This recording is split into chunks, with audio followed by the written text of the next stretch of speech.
Hello friends, आप देख रहे हैं आपका चैनल शेयर बाजार विद आयुष और बात करेंगे दोस्तों इस वीडियो में हाईवे इंफ्रास्ट्रक्चर आईपीओ के फर्स्ट डे सब्सक्रिप्शन के बारे में। पहला दिन किस तरीके का बीता है इस आईपीओ का, इसके बारे में दोस्तों इस वीडियो में हम चर्चा करेंगे।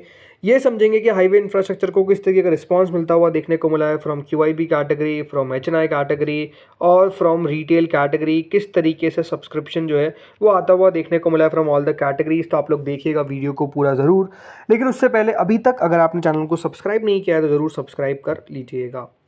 तो हाईवे इंफ्रास्ट्रक्चर आईपी दोस्तों याद रखिएगा ओपन हो चुका है आज से और फर्स्ट डे कंप्लीट हो चुका है। अब 2 दिन बचे कंपनी के, 6 अगस्त और 7 अगस्त, जब आप इस आईपीओ में पैसा लगा पाएंगे।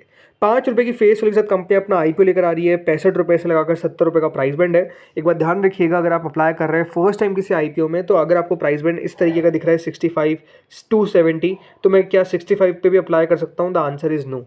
आपको अप्लाई करना है सिर्फ अपर प्राइस बैंड पे। ये गलती काफ़ी बार लोग कर जाते हैं जो फर्स्ट टाइम अप्लाई कर रहे होते हैं कि हम तो लोअर प्राइस बैंड पे अप्लाई करते हैं, कम पैसा लगेगा। ऐसा नहीं होता है। अगर आपको अप्लाई करना है तो सिर्फ अपर प्राइस बैंड पर अप्लाई करें, अदरवाइज आपकी बिड को क्या माना जाएगा? रिजेक्ट माना जाएगा। क्यों? बिकॉज याद रखिएगा कि अलॉटमेंट आपको सिर्फ अपर प्राइस बैंड पर ही मिलेगा, अलॉटमेंट लोअर प्राइस बैंड पर नहीं मिलेगा। बल्कि अगर आप 65 छोड़िए 69.5 पर भी अप्लाई करेंगे या फिर 69.95 पर भी अप्लाई करेंगे ना, तब भी आपको अलॉटमेंट नहीं मिलेगा, आपकी बिड को कैंसिल कर दिया जाएगा।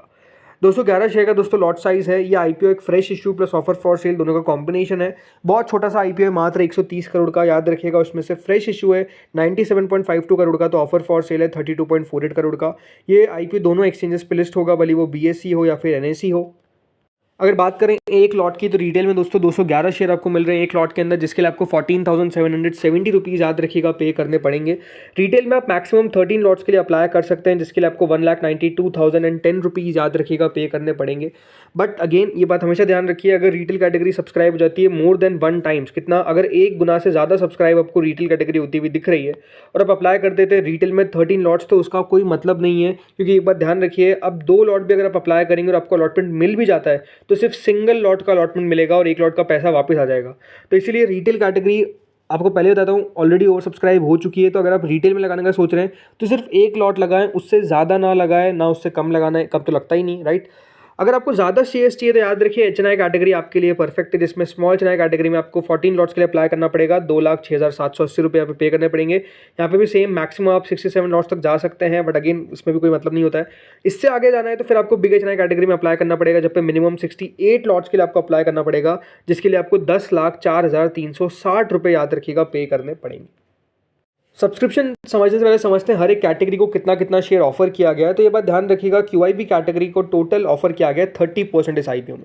अब इंटरेस्टिंग बात क्या है दोस्तों, हमेशा अगर आप देखेंगे तो क्यूआईबी इसको मिनिमम 50% ऑफर किया जाता है, बट ये one of a kind IPO जिसमें रिटेल कैटेगरी, एचएनआई कैटेगरी, इन सबको ज़्यादा दिया गया और क्यूआईबी को मात्र 30% दिया गया है। याद रखिएगा इस क्यूआईबी के अंदर एंकर इन्वेस्टर्स भी आते हैं, तो एक्स एंकर कितना हो जाता है? करीबन 12% के आसपास। तो आप समझ सकते हैं कि क्यूआईबी के पास बहुत बड़ा हिस्सा नहीं है इस आईपीओ में। फिर आती है एचएनआई कैटेगरी, जिसको अगर आप देखेंगे मिलता कितना है? 15%, राइट। यहाँ पर अगर आप देखेंगे तो एचएनआई कैटेगरी को मिलता 15% है। बट इस आईपीओ में दोस्तों जो एचएनआई कैटेगरी है उसको दिया गया है 30%। जी हाँ, 30% याद रखिएगा दिया गया है।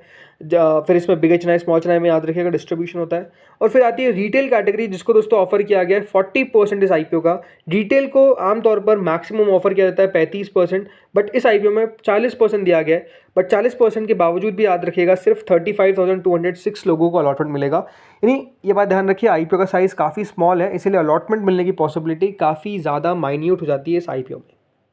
चलिए अब आते हैं सब्सक्रिप्शन पे, राइट। तो देखिए सब्सक्रिप्शन पहले दिन के अंदर ही क्यूआईबी कैटेगरी को 5 गुना आईपीओ को सब्सक्राइब कर दिया गया। करीबन 22 लाख शेयर दोस्तों क्यूआईबी को ऑफर किए गए थे और पहले दिन 1,12,00,000 शेयर के लिए एप्लीकेशन आ गया। बट स्टिल 5 गुना सब्सक्राइब होने के बाद भी आप देखिए पैसा कितना है? ओनली 78 करोड़। जी हाँ। अब आप सोच रहे होंगे जो 22 लाख शेयर है जो अप्लाई किए गए हैं आज, जो 22 लाख शेयर ऑफर किए गए, जिससे हमने जो 1 करोड़ शेयर के लिए अप्लाई किया गया, कौन है वो?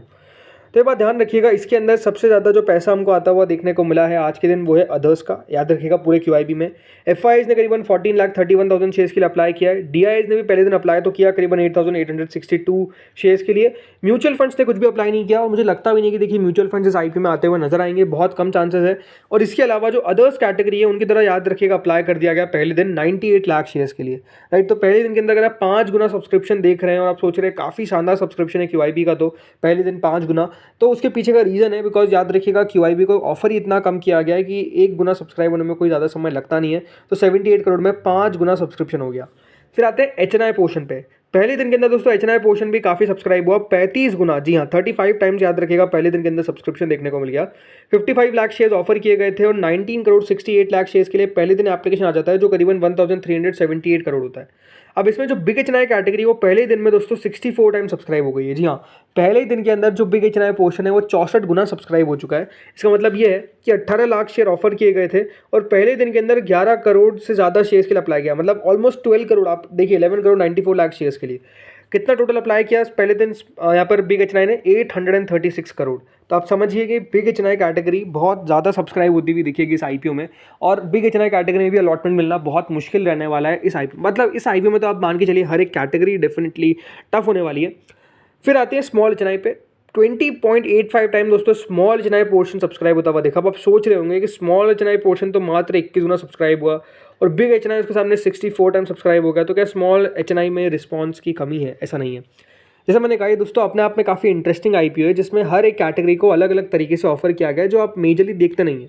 सो इस IPO में दोस्तों जो HNI कैटेगरी, जैसे आपको बताया कि उसमें याद रखिएगा 30% जो दिया गया हिस्सा वो दिया गया है टू HNI, बट उस 30% में से भी याद रखिएगा जो मेजर हिस्सा है वो दिया गया है दोस्तों स्मॉल HNI को, और उससे कम हिस्सा दिया गया है बिग HNI को। तो अब जो उल्टा होता था कि 10% बिग HNI को मिलता था, 5% स्मॉल HNI को मिलता था, यहाँ पे वो भी दोस्तों उल्टा है, स्मॉल HNI को ज़्यादा दिया गया है और बिग HNI को कम दिया गया है। सो मैं जैसा मैं कह रहा हूँ कि अपने आप में ये इंटरेस्टिंग टाइप ऑफ याद रखिएगा इसमें शेयर एलोकेशन किया गया है, इसलिए 20.85 टाइम सब्सक्राइब हुआ।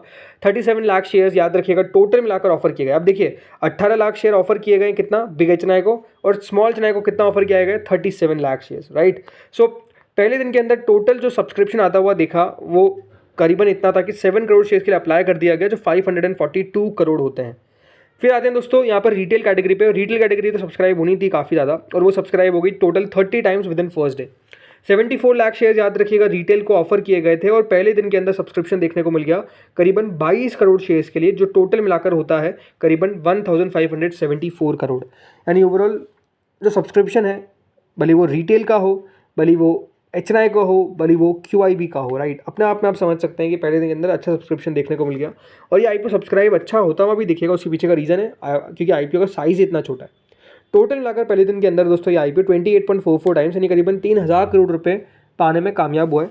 याद रखिएगा क्योंकि इस IPO के अंदर एक और बात है कि कोई भी दूसरा IPO इससे क्लैश नहीं कर रहा है। SMEs को छोड़ देते हैं, मेन कोड में कोई क्लैश नहीं कर रहा है, तो इस IPO को रिस्पॉन्स भी अच्छा मिलता हुआ नजर आएगा। सवाल यही है कि देखिए लिस्टिंग कितनी अच्छा होती हुई दिखेगी। देखिए कंपनी को हमने डिटेल एनालिसिस किया जिसमें आपको मैंने बात बताई कि कंपनी का मेजर काम क्या है, राइट। कंपनी याद रखिएगा जो टोल कलेक्शन होता है वो करती है, राइट। आप जो भी यहाँ पर हाईवेज पे जाते हैं वहाँ पे कंपनी याद रखिएगा टोल कलेक्शन का काम करती है। इसके लिए बिडिंग होती है। अब जो बिडिंग याद रखिएगा कंपनी करती है, जो टेन्योर कंपनी को मिलता है, जब अगर कंपनी को कोई बिड जीत गई तो याद रखिएगा वो 1 साल का रहता है। तो अपने आप में आप कह सकते हैं कि रेवेन्यू कितना रिकर रहेगा वो कहना मुश्किल है, बिकॉज कंपनी को हर बार देखिए बिड करना पड़ेगा, बिड जीतनी पड़ेगी, फिर वहाँ पे पैसा बनाना पड़ेगा। तो राइट, अपने आप में आप कह सकते हैं इस तरीके का बिजनेस मॉडल है। ओवरऑल ये कह सकते हैं कि देखिए लिस्टिंग गेन हो सकता है कि मिल जाए क्योंकि रिस्पॉन्स बहुत तगड़ा देखने को मिल रहा है, बट मेरे हिसाब से कोई ऐसी कंपनी नहीं है जिसको लॉन्ग टर्म के लिए मैं अपने पोर्टफोलियो में रखूँ, जगह दूँ, ये कंपनी बहुत ही तोड़फोड़ करेगी, ऐसा नहीं है। ग्रोथ भी मेरे हिसाब से मिनिमल ही रहेगी याद रखिएगा over the period of time. तो इट्स बेटर कि अगर हाँ लिस्टिंग गेन मिल जाता है तो लेकर निकल जाना चाहिए। बाकी मेरे हिसाब से दोस्तों कोई उतनी कुछ खास कंपनी नहीं है जो आती हुई दिख रही है। आई थिंक जो ग्रे मार्केट है वो भी अपने आप में इतना शानदार है, ये भी अपने आप में एक चौंकाने वाली बात है। बट मेरे हिसाब से जैसा मैं कह रहा हूँ कि लिस्टिंग गेन मिल जाएगा, क्यों? बिकॉज सब्सक्रिप्शन इतना ज़्यादा देखने को मिल रहा है, जब डिमांड इतनी हाई होती है तो फिर लिस्टिंग गेन मिलना ही चाहिए। बट याद रखिएगा काफ़ी छोटा IPO है, तो छोटे IPOs की लिस्टिंग भी कहना मुश्किल होता है कि कहाँ पे हमको होती हुई दिखेगी, लेकिन हाँ रिस्पॉन्स के हिसाब से तो जैसा मैं कह रहा हूँ अच्छी लिस्टिंग होनी चाहिए। बाकी ग्रे मार्केट की बात करें तो देखिए ग्रे मार्केट में कोई भी ट्रेड नहीं हो रहा है। IPO ऑलरेडी ओपन हो चुका है, लेकिन IPO में कोई भी एक्शन देखने को नहीं मिल रहा है GMP के अंदर। ये भी अपने आप में आप देखे नई बात है। तो यही कहूँगा कि देखिए ग्रे मार्केट पे भी सिर्फ भरोसा करके कंपनी में पैसा ना लगाए, कंपनी को पढ़े समझे फिर अप्लाई करे, बेटर है। बिकॉज याद रखिएगा जैसे मैं कह रहा हूँ ये IPO बहुत ही छोटा है, मात्र 130 करोड़ का IPO है, तो इसलिए थोड़ा सा ड्यू डिलिजेंस आपको भी करना पड़ेगा, कंपनी को समझना पड़ेगा, देन जाकर आप अप्लाई करें। तो दोस्तों इस वीडियो में इतना ही था। होपफुली वीडियो अच्छा लगा होगा, अगर लगा तो लाइक कर देना, चैनल से पहली बार जुड़ो सब्सक्राइब कर देना। Thank you friends for watching this video.